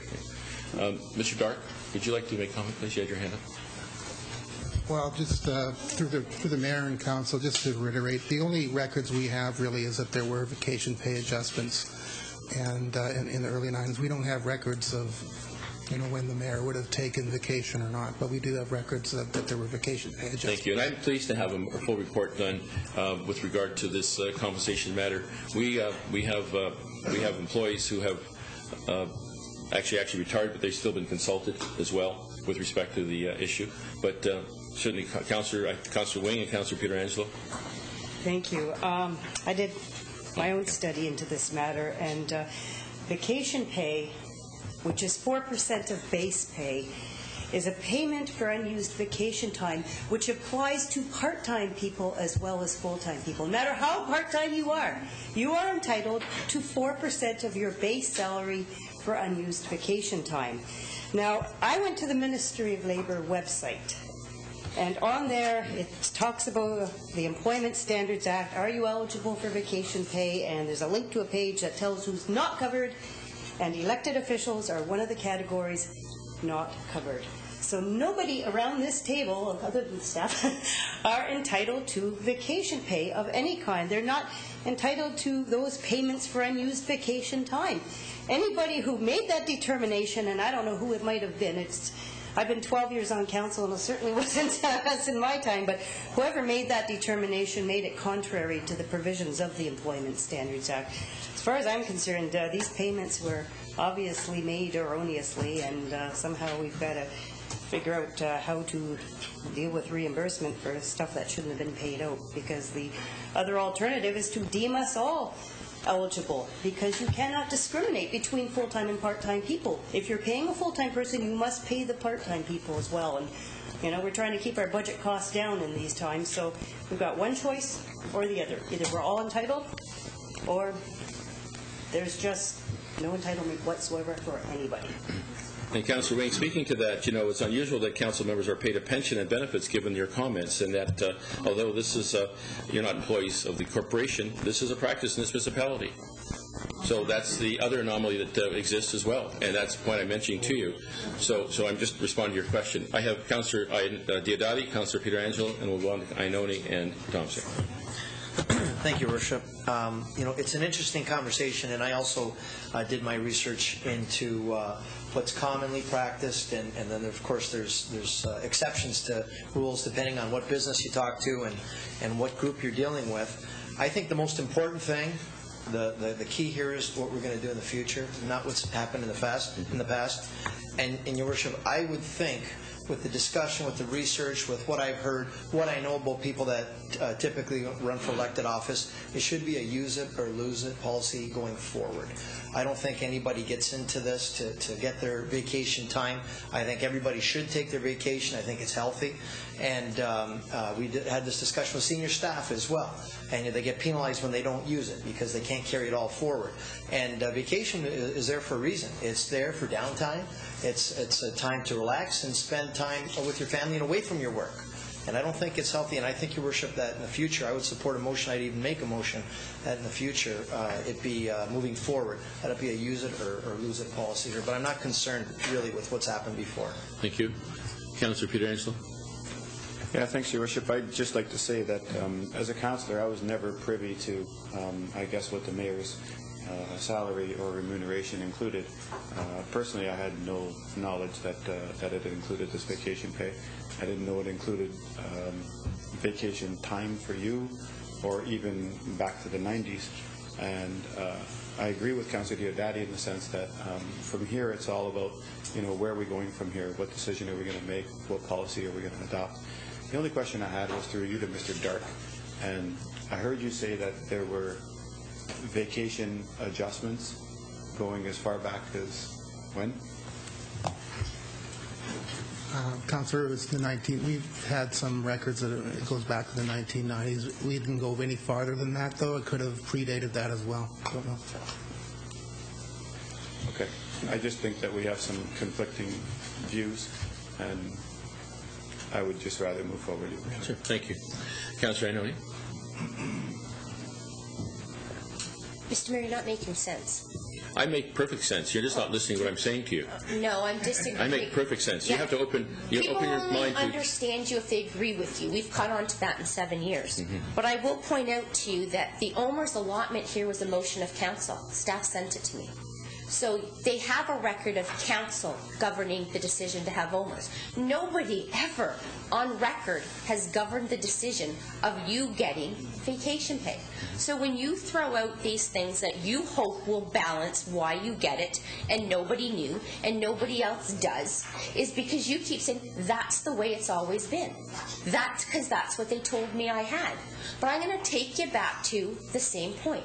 You had a motion to council that you discussed here that said you get no more additional payments as a member of council than anybody else does. So you had a governing motion. Staff sure as hell didn't follow it. You sure as heck didn't follow it. Who followed it?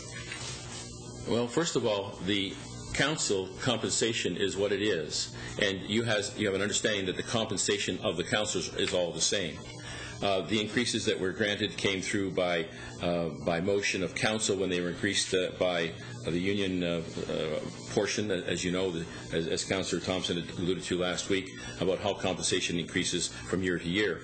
I have never asked for the benefit to be paid to me. It was presented to me. When I got to City Hall, once again, listen to what I'm saying. When I got to City Hall, it was explained to me that this is what you get. You get a $900 car allowance, and you get $250 on an allowance per month for other items miscellaneous, and this is your compensation. So, in fact, when HR presented this fact to me, or this information to me, I said, this is practice, fine, thank you. And we proceeded on. So I don't know what you don't know. Again, it's the same response I've given you in the past. I don't know what you understand, what you don't understand. When I got to City Hall, it was explained to me, this is how it is. I can recall a time, members of council, where my staff, who prepare the daily sheets, the time records, had omitted 2 days for some reason, and when it was processed through HR, our pay was docked 2 days. So they keep track of my records that way. I recall a time as well when my secretary said, well, I'm going to keep track of your overtime. And I laughed, and I said, the public will keep track of my overtime. That didn't make sense to me in that regard. So as you heard the CAO and the director of HR explain, this has been a practice that's been ongoing for a number of years. It's not something that I asked for to be compensated. It was something that was given to me and told, this is what you get. And that's as simple as that. It wasn't kept from the council. It was reported each and every year, as you see, and that's where it goes. We're going to have a full report. I've asked for that report to be given, and we have a motion on the floor doing just that. And I'd like to have a full report given. So once again, to confirm, just so you understand, it wasn't something I asked for. It wasn't anything I manipulated. It wasn't something I expected. And it was presented to me by staff as a policy for the position of mayor in the city of Niagara Falls. Unequivocally, that is a fact. And that is the direction that I received, that I got when I came here, and that's what I guess they followed that had been a practice for years before I arrived. That is the fact, and we hope that this report will explain to members of council what the issue is. Well, how it began, I have no idea. There are anomalies that exist with this council vis-a-vis other councils, so I guess it depends. You faxed us an email, I guess a quote, or I guess an article from the Toronto Star about how Toronto's compensated. So you sent that around to each member of council this past week. Well, that's completely different than the way we're treated in this city, and it's different, I presume, in many cities. So, having said that, we'll have this full report. So we have a motion on the floor. I'd like to have the motion. I'd like to have the motion presented. Any questions before we present the motion, Councillor Carrier? Does the motion include the report on the compensation for the whole council, or is this just on this issue? We already got a motion on that. We have one pending from last. The CEO last meeting. Mr. CEO? indicated that he wanted to bring it back at the same time, so I'm not just clear on that. I think it would be helpful, Mr. Mayor, to have a complete report back on this issue, but also deal with all the compensation matters so council can get a complete picture of what all of the benefits entitlements are. And I really believe that that report should outline where we're going for the next 4 years, as Councillor Diodati has indicated, on a go-forward basis, so we can let the new council coming in as to how we're going to deal with these matters and make it clear as part of this overall report. I would just hope that we could get this dealt with far enough in front of the deadline for filing, so that anyone that wants to run would know what we've put in place. Plenty of time before filing, so some people could maybe use that in their decision-making process on whether or not they want to run or not. So at least we deal with it a long time ahead. Yes, Council. I would really like to have this report back to you before the end of June. Oh, okay. Okay. Councillor Mapes? Just some observations. As Councillor Iannone mentioned, that I was not here back in those days when all this was going on. Just some observations I feel that maybe should be pointed out here. I guess when that motion was made, did it say mayor and council, or do they refer to the council as the mayor is included in the council? So I'm just curious to know what that motion said. The other thing is observance is the mayor is a full-time person. He has an office here and everything else. So obviously he is different than the rest of the council. So there are some things in here that I think have to be spelled out. I, too, don't want to look back and say, let's correct this, let's do that. Maybe we owe Councillor Thompson some money back from years ago. I don't know. But I think we can't go back. We've got to look forward. And as Councillor Carrio said, we have to spell out what's going to happen, what the compensation is and everything else before anybody steps up to know exactly what they're in for, pay-wise and everything else with the future council. So I think there's lots of work to do between now and June and to get this straightened out. And I'm hoping that the report will spell out what the future rules and regulations will be for the mayor and the council, whether they're different, whether they're the same. But I think that we can sit here and argue all night and go nowhere. But I think what we have to do is look forward and try and get something that's realistic and that the future councillors and mayors will understand, as well as the public. So I'm just looking forward to the report. Thank you. We'll call the motion then. All those in favor? Motion's carried unanimously. Thank you very much. Councillor Thompson. Yes, I'll see if I can get myself together to carry on after that display. A good reason for the reduction in council. A couple of weeks ago, Councillor Diodati brought up about changes at the regional council. And I don't think we have a lot to deal with that as a local municipality, but when you've been at the region, you certainly have some strong feelings about what should take place there. And as a matter of fact, and he even took credit for it, Mr. Iarafita suggested that we had a motion that was passed, I believe, unanimously by this council, recommending a reduction in the number of regional councils. Since that time, in the last week, I had occasion to talk to the mayor of St. Catharines, and he suggested that it might be appropriate and the timing might be right, and I suggested to him it would be excellent timing to establish a committee initially with Niagara Falls and St. Catharines and Fort Erie, and if other municipalities wanted to join in, not to suggest that anything is going to change prior to the election at the end of this year, but 4 years from now gives people a lot of comfort in making decisions with respect to what is going to happen 4 or 5 years down the road. And I think it's a good idea to start looking at it now to establish some guidelines and some change.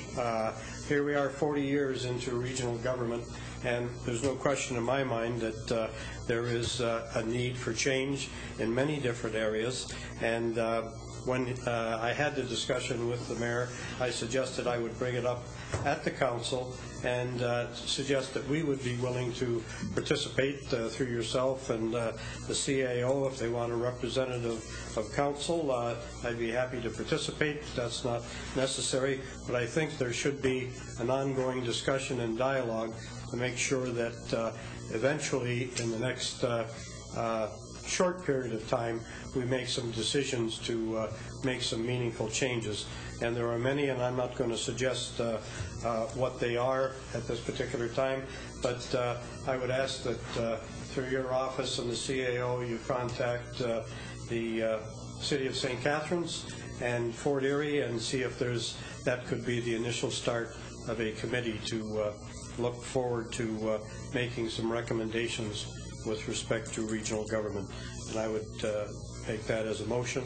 And I have one other item I'd like to say. Moved by Councillor Thompson. There's a seconder, Councillor Iannone. Any further discussion on that? Having seen none, all those in favor?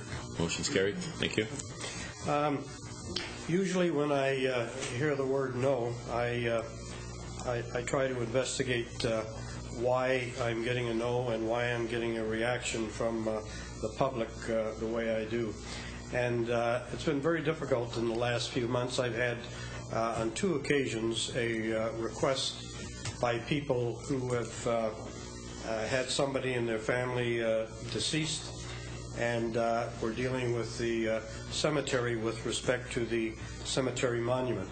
And we have very strict guidelines and details in the bylaw which determine what size a monument can be placed, and inevitably everybody wants to go 2 inches wider or 4 inches higher or have a larger monument. And it's very difficult to tell somebody, well, I've checked and you can't do that because of the bylaw. I think that if you look at our cemetery, which is probably one of the best cemeteries in the region, they do an excellent job out there, and you look at the older sections where there are beautiful monuments, some 10, 12, 15 feet high, really are amazing and something that is just pleasant to look at and walk through and look at some of the beautiful architecture with some of these monuments. That no longer exists. We have all of these little cookie-cutter monuments that people are told this is what you can do.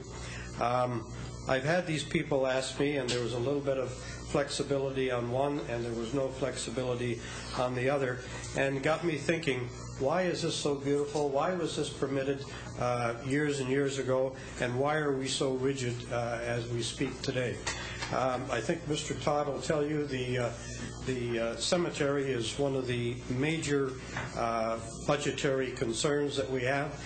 It's not user-friendly, and it doesn't support itself. So here's an excellent opportunity we have for people who have the means, and most of the people I've talked to would not hesitate in paying an additional fee to go up another 5 inches, to go up another foot, to go up 10 feet, which would create a whole new atmosphere in the cemetery, and also a lot of additional revenue for the municipality.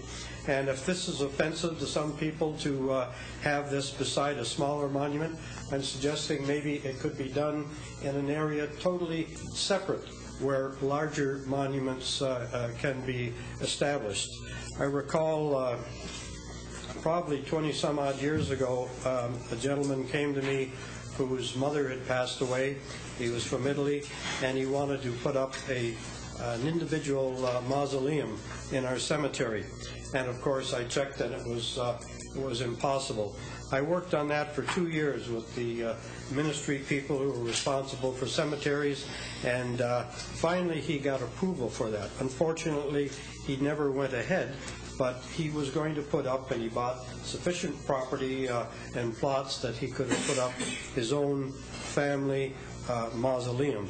And I think we have to be flexible enough to look at these opportunities for the financial benefit of the municipality, but also to give people who are grieving and who have the means to put up an appropriate monument to be able to do that.